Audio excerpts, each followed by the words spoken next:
Assalamualaikum warahmatullahi wabarakatuh. Halo teman-teman IPS. Nah, jadi kembali lagi dengan saya Siti Nurfadila dari kelas 12 IPS. Nah, di sini kita akan bahas tentang soal-soal yang bakal kita bahas hari ini. Nah, soal yang pertama ini bahas tentang soal bahasa Indonesia. Nah, anak IPS pasti gampang kok mengerjakannya. Pembahasan yang pertama, kita akan bahas.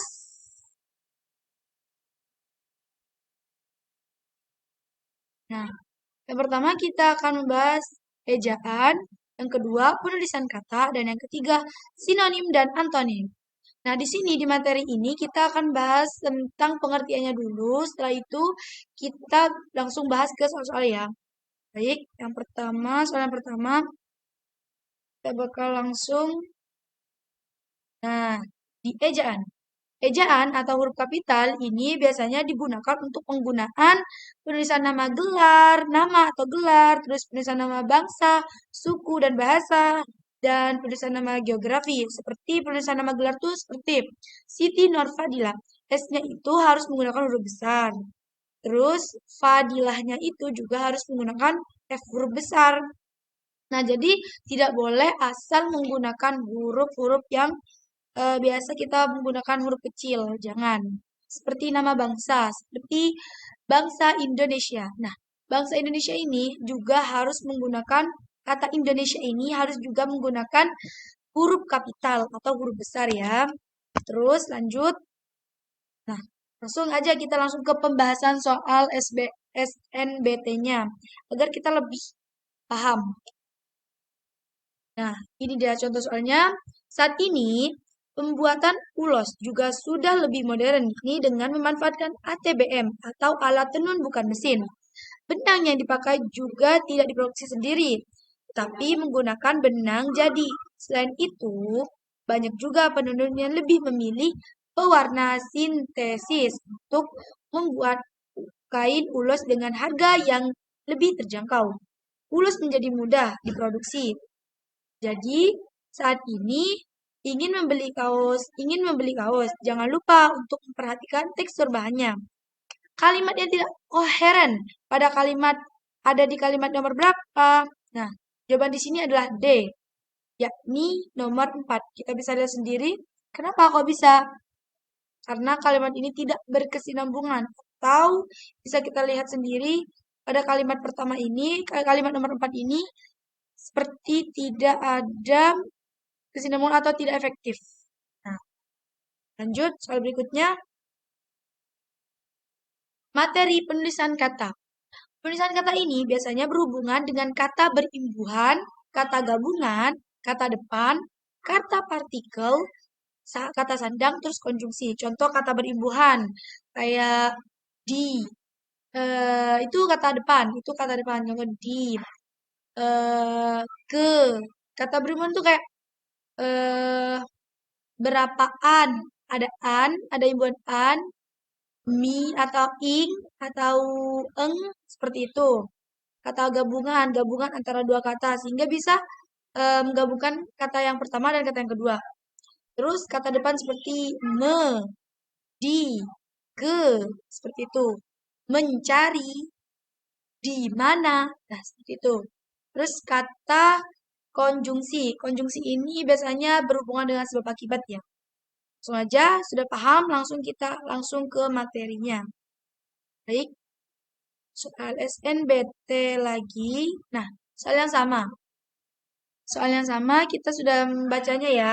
Makna kata awalan pe pada kata penenun adalah. Di sini kan ada kata penenun. Nah ya.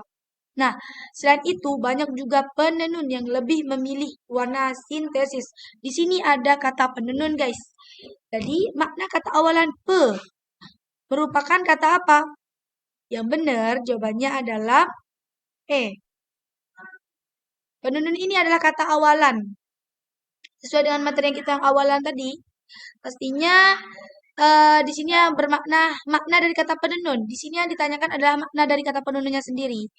Jadi makna kata penenunnya sendiri itu adalah orang yang melakukan kegiatan tersebut. Tidak mungkin objek, tidak mungkin karena itu adalah orang yang melakukan penenun, pengrajin, penjahit seperti itu. Nah, lanjut pembahasan yang ketiga. Nah, di pembahasan yang ketiga ini kita membahas tentang materi sinonim dan antonim. Tentunya pembahasan ini pernah diajarin dari SD ya. Masa sih kata sinonim dan antonim ini kalian nggak tahu? Sinonim adalah bentuk kata atau bahasa yang maknanya mirip atau sama dengan bentuk kata dan bahasa lain. Sementara antonim adalah kata yang berlawanan maknanya dengan kata lain. Seperti baik, bagus. Itu adalah kata sinonim. Terus kata antonim. Antonim itu perlawanan kata. Lawan kata baik adalah jahat. Lawan kata bagus adalah jelek. Lawan kata cantik adalah jelek. Lawan kata eh, cantik bukan. Lawan kata jahat adalah baik. Seperti halnya seperti itu. Langsung aja ke pembahasan soalnya. Nah, dan yang ketiga ini kita ngambil dari soal SNBT lagi ya. Nah, contohnya adalah sinonim dari kata personel. Personel ini kayak lebih ke grup gak ya? Grup. Tapi yang dimaksud di sini adalah sinonim.